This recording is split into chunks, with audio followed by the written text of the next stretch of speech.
बोलो श्री बृहस्पति देव की जय। प्राचीन समय की बात है। एक बड़ा ही प्रतापी तथा दानी राजा था। वह प्रत्येक गुरुवार को व्रत रखता एवं पूजन करता था। वह उसकी रानी को अच्छा न लगता। न वो व्रत करती और न किसी को एक पैसा दान में देती। राजा को भी ऐसा करने से मना किया करती। एक समय की बात है कि राजा शिकार खेलने वन को चले गए। घर पर रानी और दासी थी।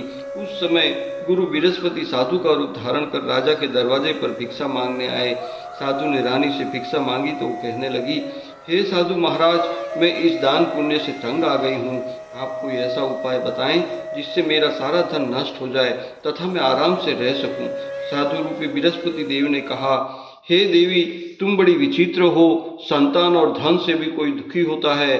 अगर तुम्हारे पास धन अधिक है तो इसे तुम शुभ कार्य में लगाओ जिससे तुम्हारे दोनों लोग सुधरें। परंतु साधु की इन बातों से रानी खुश नहीं हुई। उसने कहा, मुझे ऐसे धन की आवश्यकता नहीं जिससे मैं अन्य लोगों को दान दूं तथा जिसको संभालने में मेरा सारा समय नष्ट हो जाए।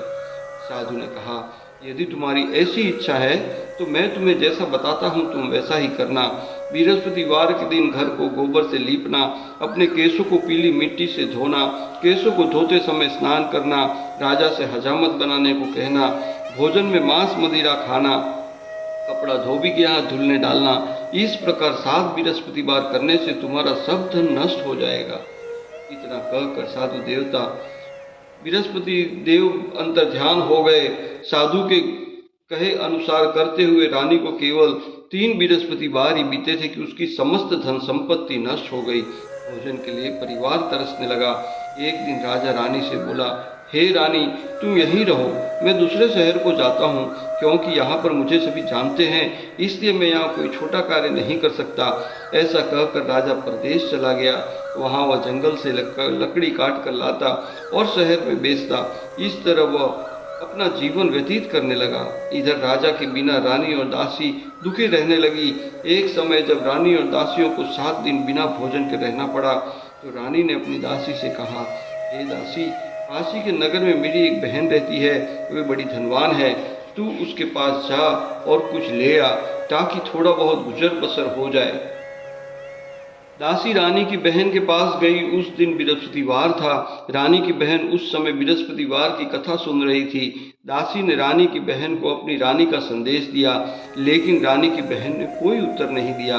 जब दासी की रानी की बहन से कोई उत्तर नहीं मिला तो बहुत दुखी हुई।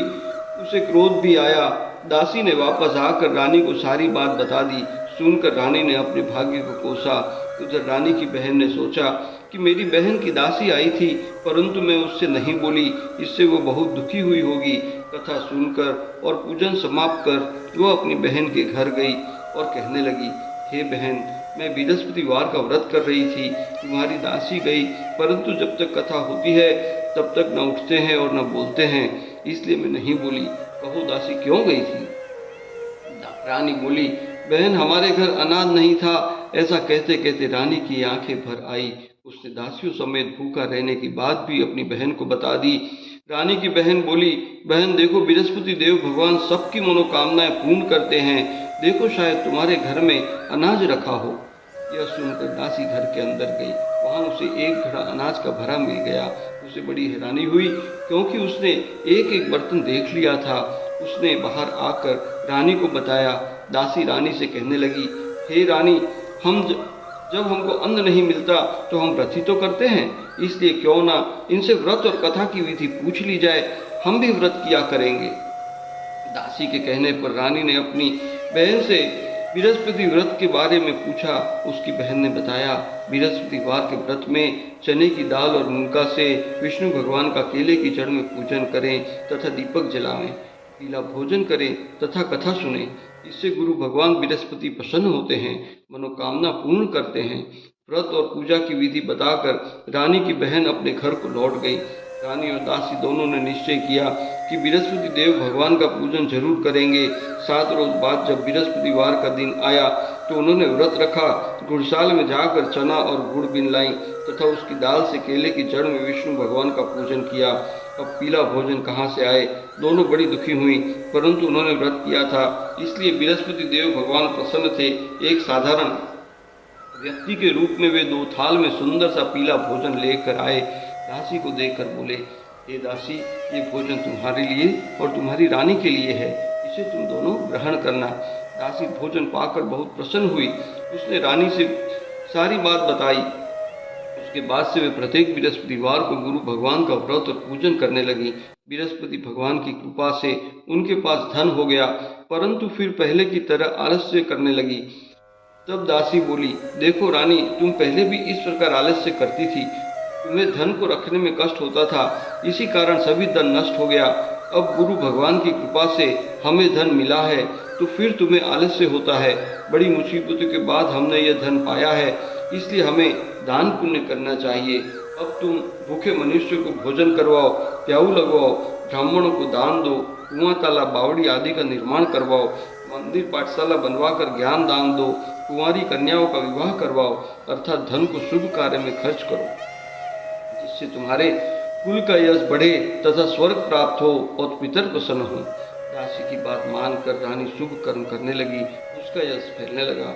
एक दिन रानी और दासी आपस में विचार करने लगी कि न जाने राजा किस दशा में होंगे, उनकी कोई खोज खबर भी नहीं है।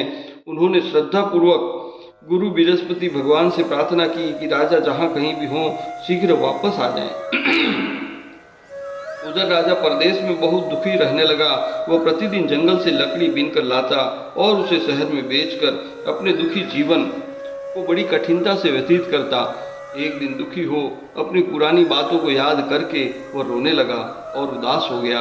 उसी समय राजा के पास बृहस्पति देव साधु के रूप वेश में आकर बोले, हे लकड़हारे, तुम इस सुनसान जंगल में किस चिंता में बैठे हो, मुझे बतलाओ। यह सुन राजा के नेत्र में जल भर आया।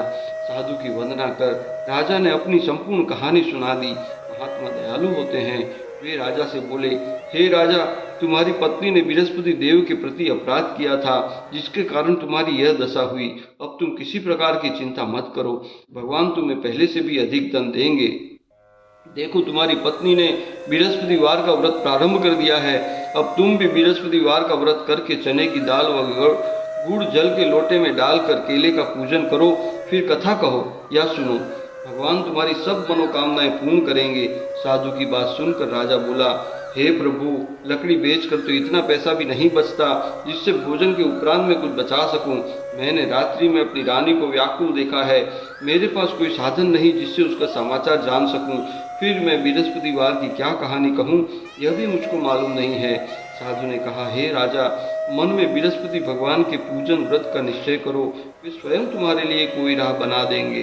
बृहस्पतिवार के दिन रोजाना की तरह लकड़ियां लेकर तुम शहर में जाना। तुम्हें रोज से दुगना धन प्राप्त होगा, जिससे तुम भली भांति भोजन कर लोगे तथा बृहस्पति देव की पूजा का सामान भी आ जाएगा। जो तुमने बृहस्पतिवार की कहानी के बारे में पूछा है वह इस प्रकार है। प्राचीन काल में एक बहुत ही निर्धन ब्राह्मण था। उसके कोई संतान नहीं थी। वह नित्य पूजा पाठ करता, उसकी स्त्री न स्नान करती और न किसी देवता का पूजन करती। इसी कारण ब्राह्मण देवता बहुत दुखी रहते थे। भगवान की कृपा से ब्राह्मण के यहाँ एक कन्या उत्पन्न हुई। कन्या बड़ी होने लगी। प्रातः स्नान करके भगवान विष्णु का जप करती, बृहस्पतिवार का व्रत भी करने लगी। पूजा पाठ समाप्त कर पाठशाला जाती तो अपने मुट्ठी में जौ भर के ले जाती और पाठशाला जाने के मार्ग में डालती जाती। लौटते समय वही जौ स्वर्ण के हो जाते तो उनको बीन कर घर ले आती। एक दिन वह बालिका सूप में सोने के जौ को फटकार साफ कर रही थी। तभी उसकी माँ ने देख लिया और कहा, हे बेटी, सोने के जौ को फटकारने के लिए सोने का सूप भी तो होना चाहिए। दूसरे दिन गुरुवार था। कन्या ने व्रत रखा और बृहस्पति देव से सोने का सूप देने की प्रार्थना की। बृहस्पति देव के उसकी प्रार्थना स्वीकार कर ली। रोजाना की तरह वह कन्या जौ फैलाती हुई पाठशाला चली गई। पाठशाला से लौटकर जब वह जौ बीन रही थी तो बृहस्पति देव की कृपा से उसने सोने का सूप मिला। उसे वह घर ले आई और उससे जौ साफ करने लगी, परंतु उसकी माँ का वही ढंग रहा। एक दिन की बात है, कन्या सोने के सूप में जब जौ साफ कर रही थी, उस समय उस नगर का राजकुमार वहां से निकला। कन्या के रूप को देखकर वह उस पर मोहित हो गया। राजमहल आकर भोजन तथा अन्न जल त्याग कर उदास होकर लेट गया।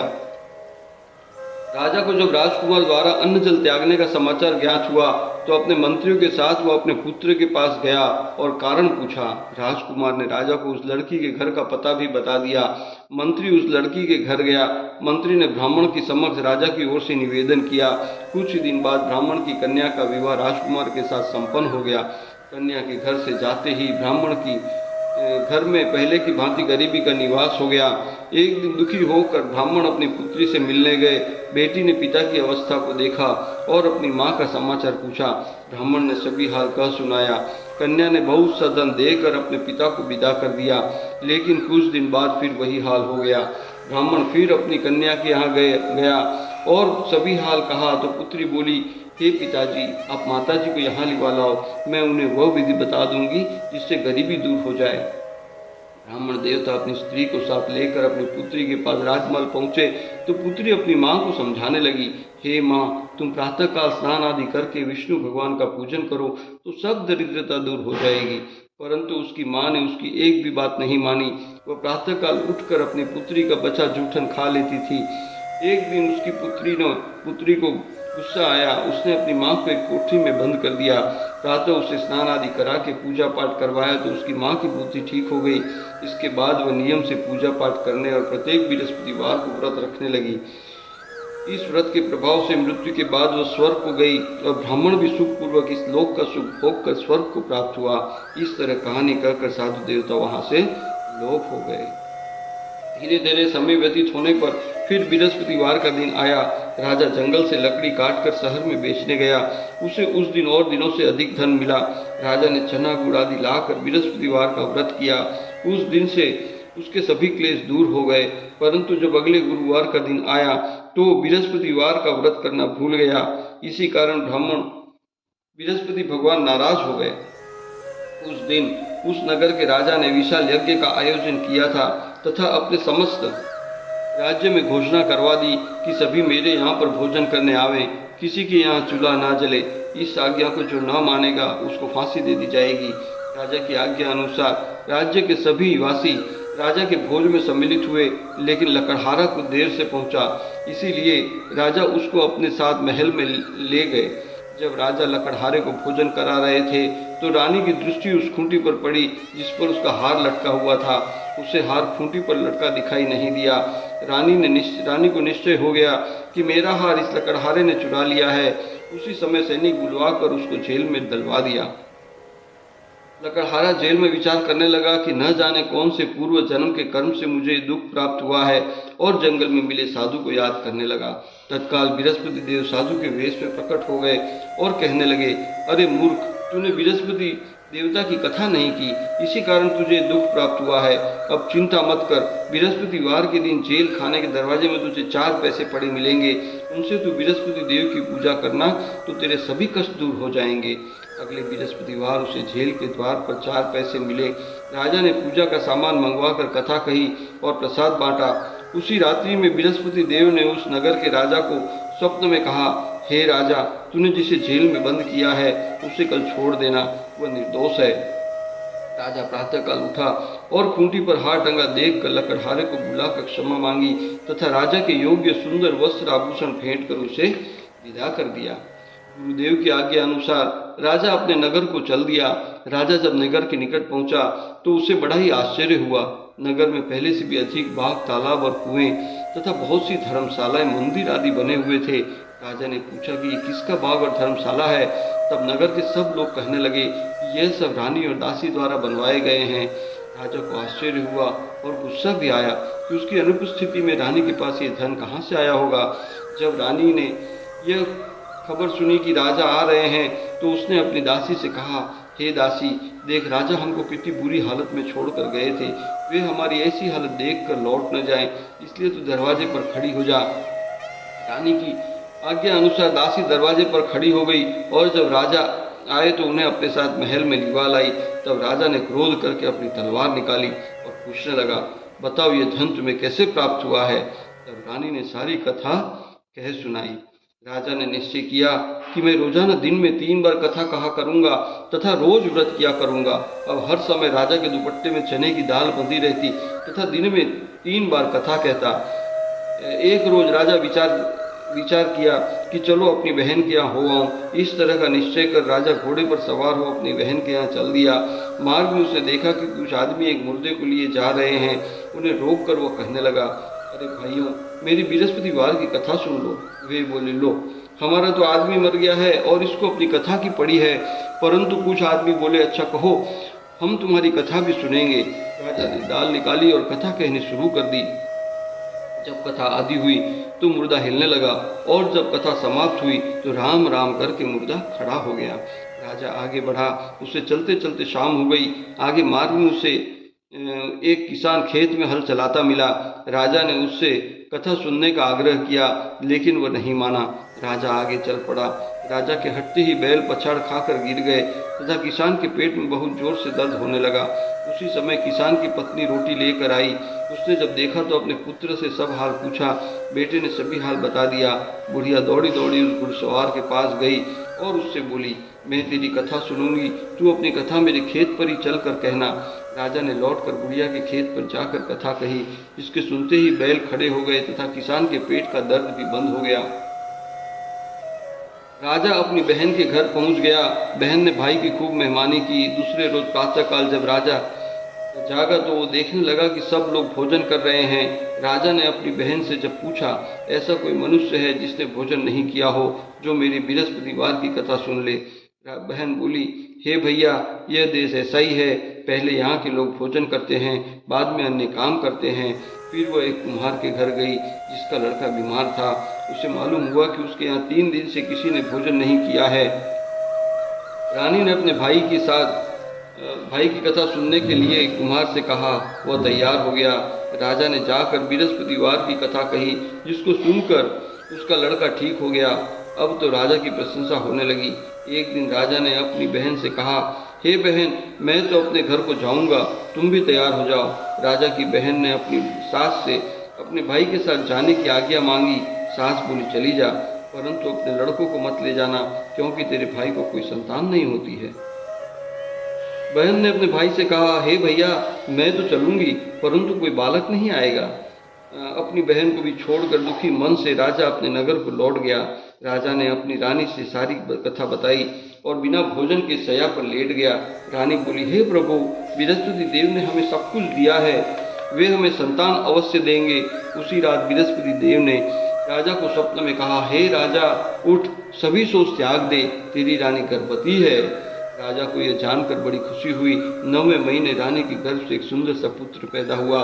तब राजा बोला, हे रानी, स्त्री बिना भोजन के रह सकती है, परंतु बिना कहे नहीं रह सकती।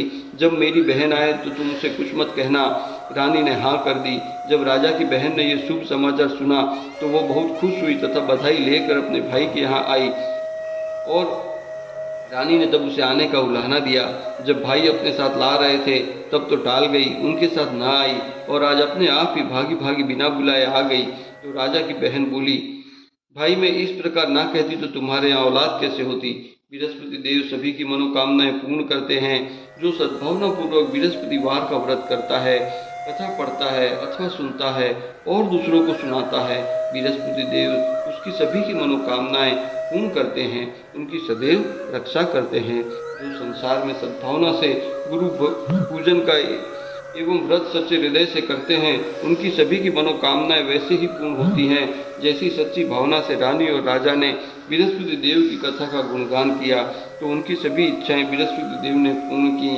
अनजाने में भी बृहस्पति देव की उपेक्षा ना करें, ऐसा करने से सुख शांति नष्ट हो जाती है।